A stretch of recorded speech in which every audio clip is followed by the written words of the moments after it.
canal Futebolaço, eu sou o Dieguinho. Bom, galera, tá entrando no ar aí o nosso primeiro vídeo do dia e com novidades importantes aí dos bastidores do julgamento do STJD. Antes disso, pedir para você deixar o dedo no like que ajuda a gente bastante. Se for novo aí no canal, não esqueça de se inscrever, ativar o sininho das notificações, além também, claro, de seguir a gente lá no Instagram. Vou dividir em dois momentos. Primeiro, o GE trouxe uma nova matéria hoje pela manhã com a seguinte informação, de que o Sport vai tentar se defender utilizando o julgamento que foi feito contra a equipe do Ceará, daquela confusão de Ceará e Cuiabá, aonde o Ceará não perdeu os pontos. Se liga na matéria do GE. O Departamento Jurídico do Sport vai usar o resultado do julgamento do Ceará no Supremo Tribunal de Justiça Desportiva para se defender de possível perda de pontos conquistado no jogo contra o Vasco pela 35ª rodada da Série B, por causa da invasão de campo de parte da torcida. Na última sexta-feira, a equipe cearense também corria o risco de perda de pontos por invasão de torcida no STJD, o que não aconteceu. Caso o tribunal tenha um entendimento diferente e tire o ponto do Sport, declarando o Vasco vencedor da partida, o Leão não terá mais chance de acesso à Série A, enquanto o clube carioca estará matematicamente classificado. No atual cenário, os pernambucanos ainda possuem uma ínfima chance de acesso, enquanto os cruzmaltinos fazem confronto direto contra o lituano em Itu, jogando por um empate. Bom, isso dentro do direito chama-se jurisprudência, que é o que? Um fato que já aconteceu dentro de um caso similar. Então o Sport vai tentar usar a jurisprudência do fato ocorrido e do julgamento dado entre Sport e Cuiabá para tentar se defender e não perder os pontos. Nós bem sabemos que tem situações diferentes, as causas não são exatamente iguais. Foi a torcida do Sport que invadiu num gol do adversário. O jogo do Ceará foi a mesma torcida. O Ceará faz o gol e a torcida do Ceará que invade. A polícia traz os torcedores para dentro do gramado para tirar a galera da confusão na arquibancada. A do Sport não, se revolta com a comemoração do Raniel e eles invadem o gramado, batem em pessoas. Então tem situações divergentes. Mas enfim, cabeça de juiz aí é cabeça de juiz. Vamos ver que bicho que vai dar. Hoje o STJD tem que dar um parecer aí se vai acatar o pedido do Sport para deixar o julgamento para depois da Série B ou se não, vai indeferir e vai sim fazer o julgamento na quinta-feira. Lembrando que o Vasco pediu aí o adiamento, ou é melhor, um efeito suspensivo da punição preventiva do Raniel e do Luiz Henrique e o tribunal negou. Tanto é que o Raniel e o Luiz Henrique foram desfalques aí na última partida. Se manter a sua mesma linha, eles vão negar o pedido também do Sport. Lembrando que o Ceará também podendo perder pontos numa luta contra o rebaixamento. O julgamento aconteceu da mesma forma. Bom, galera, agora eu vou deixar com vocês aí um mini debate muito importante com informações lá do Central do GE a respeito dessa situação do julgamento do Vasco. Segundo a jornalista Joana de Assis, as informações que vêm lá de Pernambuco é de que tem 80% do Vasco ganhar esses pontos. Já o Tébaro e o Roberto Veloso trazem outros contrapontos. Então é bem importante vocês ouvirem o debate da Central do GE a respeito do julgamento do Vasco. Confere aí. Vamos falar da parte jurídica primeiro e depois da tensão de campo. Acho que é muito importante falar desse julgamento que acontece na quinta-feira, por causa dos episódios ocorridos na Ilha do Retiro, entre aquela partida entre Sport e Vasco. Existem muitas possibilidades. O Sport pode tomar uma multa, o Sport pode perder mandos de campo, mas o que interessa o Vasco realmente é a perda de pontos. Em termos jurídicos, especialistas do STJD me alertam aqui que, em termos jurídicos, o Vasco tem 80% de chance de herdar os pontos.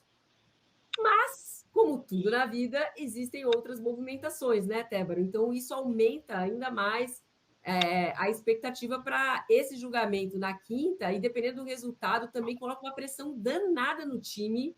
Eu acho que o time não deveria defender desses pontos para se livrar de qualquer chance de não subir. Mas o fato é que é uma situação real e que vai influenciar no emocional de todo mundo essa semana, né, Tébaro? Boa tarde para você. Joana, boa tarde. Fala, Roberto. Um abraço para todo mundo que está ligado aí. Cara, eu, ao contrário dos especialistas aí, diferente deles, eu prefiro não me arriscar em qualquer previsão no que diz respeito a julgamento e tribunal, assim. Muita gente vem me perguntando, qual é a chance do Vasco ganhar esses pontos e tal? Eu falo, cara... A mesma de não ganhar, né? Não, prefiro não me arriscar, porque, assim, da mesma forma que a lei, ela parece ser bastante clara, assim, a gente lê e fala, pô, não, eu acho que o Vasco pode realmente adquirir esses pontos.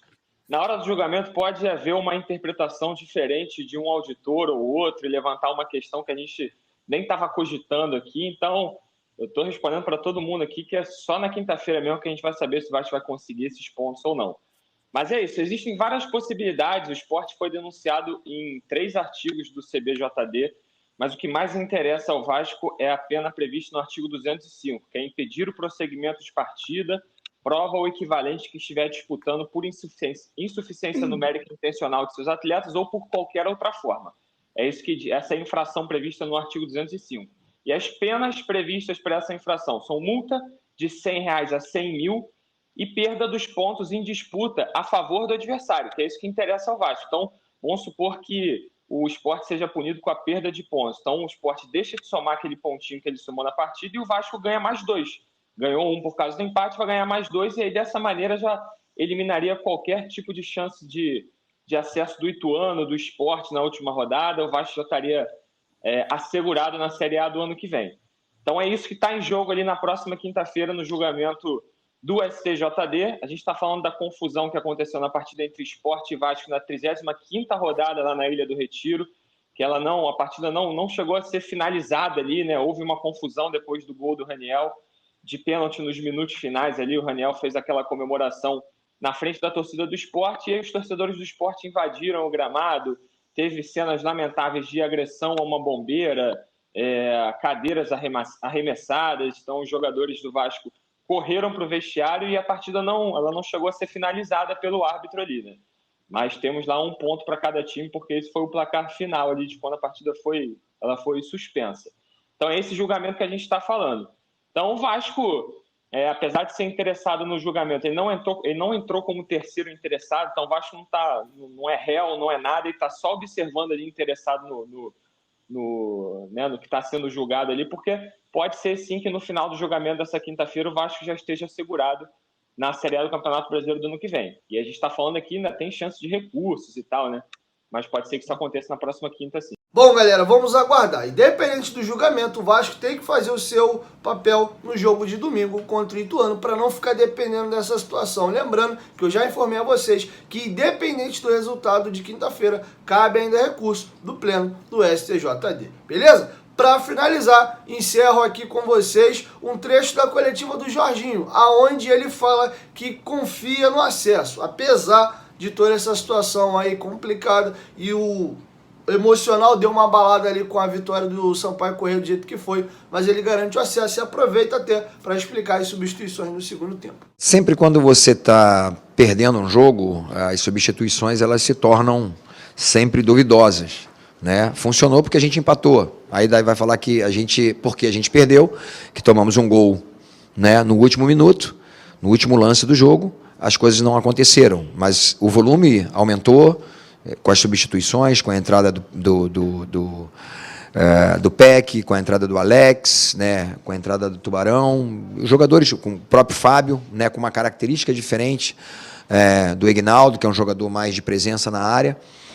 Então, assim, as mudanças que nós fizemos, colocar Figueiredo na lateral direita, a mesma situação, também, né, a gente dá um pouquinho, deu um volume, deu força por aquele lado, né, já que a gente não estava conseguindo fazer isso.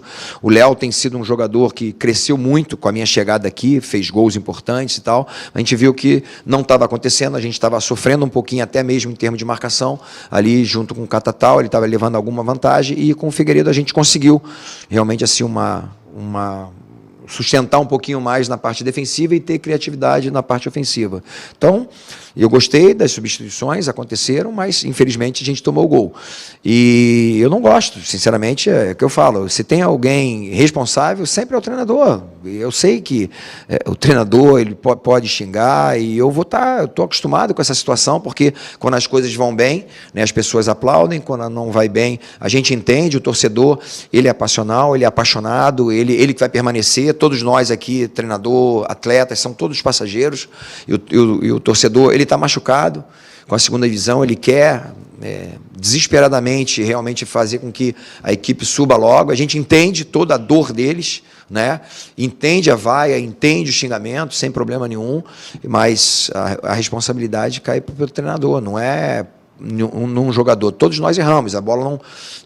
O Thiago tomou gol porque ele é goleiro, mas a gente teve uma série de erros antes. Bom, galera, é isso. Essas eram as informações que eu tinha para trazer para vocês nesse vídeo. E logo mais aí por volta de 5h30 da tarde eu chego com mais informações, beleza? 1, 2, 3, futebolaço. Tamo junto, família. A qualquer momento, de volta, vai estar junto. Valeu, fui.